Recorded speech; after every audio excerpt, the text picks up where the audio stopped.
Picture this. You're sitting in a meeting, the air thick with tension. Out of nowhere, someone speaks up. I'm not sure you really thought this through. Or maybe, you always have to be the center of attention, don't you? The room goes quiet. All eyes turn toward you. And in that split second, your instinct screams, defend yourself. Explain. Clarify. Prove them wrong. But here's the dangerous truth. What if defending yourself is the worst move you could make? Machiavelli understood something most people never will. The moment you defend, you accept their rules. You step into their frame. You admit they have the right to judge you, and you've already lost. In power games, perception is everything. If they see you flinch, they don't see a victim, they see blood. In this video, we're going to explore the cold, brilliant alternative. You'll learn how to flip the frame without saying a word, how to make accusations collapse under their own weight, and how to create an aura so untouchable, even your silence feels dangerous. If you've ever been criticized, called out, or misunderstood, stay with me. By the end, you'll know how to turn those moments into power. The trap is subtle. It's not in the accusation itself. It's in your reaction. When someone calls you out, they've thrown you a rope. It looks like an opportunity to clear your name, but really, it's a leash.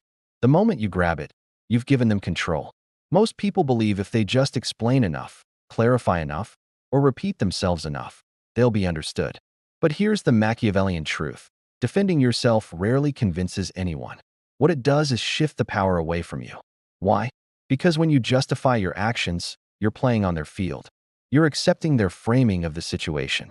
Without realizing it, you're saying, you have the authority to question me. And once they have that, they own the narrative. Even if you're right, you still look guilty, because only the weak rush to explain. The strong? They let the silence burn. Machiavelli understood that whoever controls the frame controls the outcome. Defensiveness is like handing over the microphone. Silence is like keeping the stage. And here's the psychological twist. When you don't react, people get uncomfortable. They start doubting their own words. They wonder if they've misjudged you. And in that space of uncertainty, your power grows. So the first rule? Stop trying to be understood. Understanding is for therapy. Control is for power. And the person who can stay calm, still, and unmoved when challenged is the one everyone else ends up defending. Letting go doesn't mean you stop caring about anything. It means you stop caring about the wrong things. Michel de Montaigne, the 16th century philosopher, believed that much of human misery comes from our obsession with controlling what cannot be controlled. People's opinions, their judgments, their moods. He urged us to release that burden, to live in a state of calm detachment. Machiavelli took that idea into the arena of power. For him, letting go was not just about inner peace, it was about leverage. When you stop needing approval, you stop playing a game you can never win. Think about it. Every time you defend yourself, you're saying, your opinion of me matters more than my own position. That's dependence. That's weakness. But when you refuse to defend, when you simply allow their words to hang in the air, you project something very different, self-possession. In that moment, you're telling the room without saying a word, I don't seek your permission to exist. And that unsettles people because it's rare. In business, in relationships, in social circles. The person who doesn't scramble to clear their name appears not just confident, but untouchable. Montaigne would say you've freed yourself from the chains of other people's approval. Machiavelli would say you've taken control of the frame. And here's the paradox. Once you truly let go of needing to win their favor, you often gain more respect than you ever did chasing it. Silence is not absence. Silence is presence. When someone attacks you with a jab, a rumor, a public insult, they're fishing for a reaction. They want you to swing back because that validates them. It means they've landed a hit. But here's what the most powerful people do instead. They hold the silence. They don't laugh nervously. They don't fidget. They don't rush to fill the space with explanations. They simply exist in that moment, unshaken. And something strange happens. The tension flips. The room starts to wonder, why isn't he reacting? Does he know something we don't? Is he above this? Did that attack just make him stronger? Machiavelli understood this better than anyone. The man who explains submits. The man who remains silent forces others to fill in the blanks, and they usually overestimate him. Think about the most powerful people you've ever met. They weren't the loudest in the room. They were the ones who could hold eye contact without a word. The ones whose stillness made you second-guess yourself. This is the psychology. When you don't react, your attacker has to keep talking to justify their position. And the more they talk, the more emotional they become. The more emotional they become, the weaker they appear. Your silence isn't passive, it's an act of pressure. It makes them squirm, ramble, and eventually self-destruct. Machiavelli would call this controlling the frame without touching it. Montaigne would call it freedom from the need to answer. I call it the silent weapon.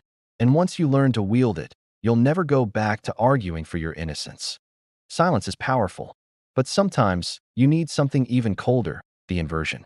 The inversion is when you take their accusation and turn it into a reflection of their insecurity. Someone says, "You're arrogant." You look calm, almost amused, and say, "Strange how confidence makes some people uncomfortable." They call you manipulative? Only people who can't be influenced say that. They say you're fake? Everyone says that when they stop getting what they want. Notice what's happening here. You're not defending yourself. You're not denying the claim. You're reframing it, turning their attack into proof of their weakness. When you do this right, something fascinating happens. They scramble. They were hoping for a fight, a flinch, a reaction. Instead, they're left holding their own weapon, and now it's pointed at them. Machiavelli would call this the turn of the blade. You don't meet the sword with a shield. You let your enemy fall on their own steel. In social settings, this creates a ripple. The crowd doesn't see you as the accused anymore. They see you as the composed one, the one in control. And the attacker? Now they're the one explaining, justifying, backpedaling. And the more they do, the weaker they look.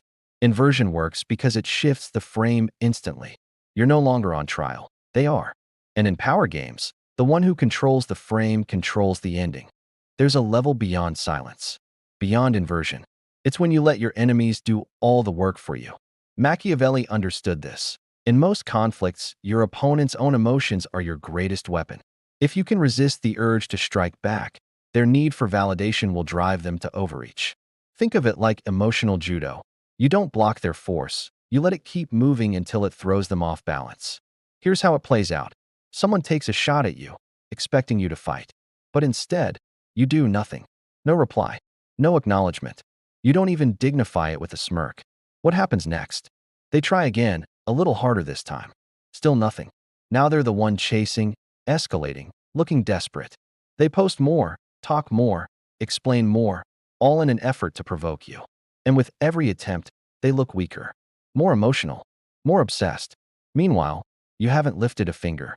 The crowd watching isn't focused on their accusations anymore.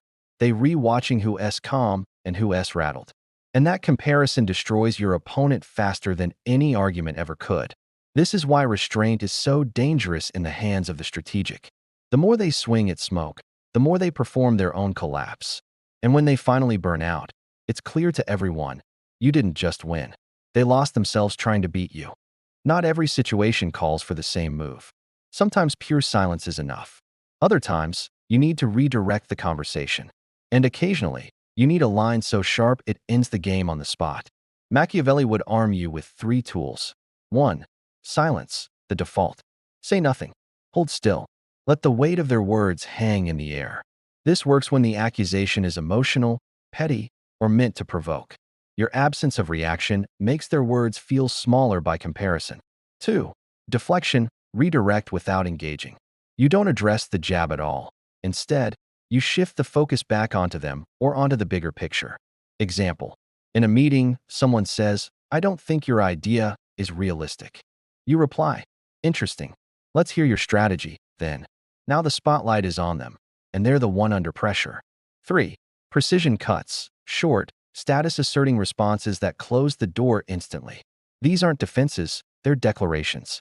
Confidence upsets the insecure. I don't owe you authenticity. Think what you like.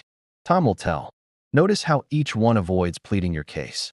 They signal that the conversation is over and that you're untouchable. The power here isn't in being clever. It's in being deliberate. Choosing the right tool in the right moment keeps you in control of the frame while the other person loses theirs.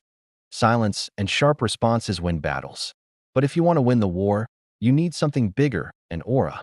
An aura is the unspoken presence that follows you into every room. It's not just confidence, it's the expectation that you are not to be challenged casually. People feel it before they even speak to you. Machiavelli knew that when an opponent fears the outcome of confronting you, most conflicts die before they start. And Montaigne would add that this presence comes from not being ruled by the noise around you. How do you build it? It's not one grand moment, it's repetition. Every time you resist the urge to defend yourself, you stack another stone in the fortress of your reputation. Every time you hold still while others lose control, you add another layer of mystique. Over time, people stop testing you. Not because you fought them, but because they've seen what happens to those who try. And here's the secret. An aura isn't built on perfection. It's built on consistency. You don't need to be flawless. You just need to be unshaken. When that aura takes hold, you're no longer playing defense. You're defining the game itself. And that's when power stops being something you reach for and becomes something you simply are. You don't wake up one day immune to criticism. This is a skill, and like any skill, it's trained. Here's how to start building it into your daily life. 1. Stop correcting every insult. When someone throws a clear provocation, resist the reflex to set the record straight. Let it pass unanswered. The less you respond, the more you teach your brain that silence won't kill you. 2. Use closing phrases instead of explanations. Instead of "that's not true," here's why. Say, "Noted." Think what you like. Time will tell. Each one ends the exchange. No debate. No opening. 3. Practice facial stillness. The Machiavellian doesn't flinch, twitch, or tense. Hold your gaze. Breathe slowly. This nonverbal control amplifies the weight of your silence. 4. Rehearse calm deflection. If someone challenges you in a group, redirect without heat. Interesting. How would you approach it? Now they are in the hot seat, and you've lost nothing. 5. Review your day. Each night, recall situations where you wanted to defend yourself. Ask, what would have happened if I'd said nothing? You'll notice that most battles were never worth fighting. Over time, these micro-decisions stack up. You'll find that staying composed feels more natural than defending yourself. And one day, you'll realize something powerful. People have stopped testing you altogether. Because now, your reputation speaks louder than your words ever could. Montaigne taught us the freedom of letting go. Machiavelli showed us the power of restraint. Put them together, and you get a mindset that's both unshakable and untouchable. You've learned that defending yourself is rarely about proving truth. It's about accepting someone else's authority over you. You've seen how silence, inversion, and calculated responses flip the frame, turning accusations into weapons against the accuser. And you've discovered that with patience, your enemies will often destroy themselves trying to provoke you. The end goal isn't just to win arguments. It's to make arguments irrelevant. To reach a place where your presence alone commands enough weight that people think twice before even taking a swing. So the next time someone tries to pull you into a defensive battle, remember this. The most dangerous man isn't the one who wins every fight. It's the one who never needs to fight at all. Stop defending. Start defining. And watch how the room, and the world, begins to move on your terms.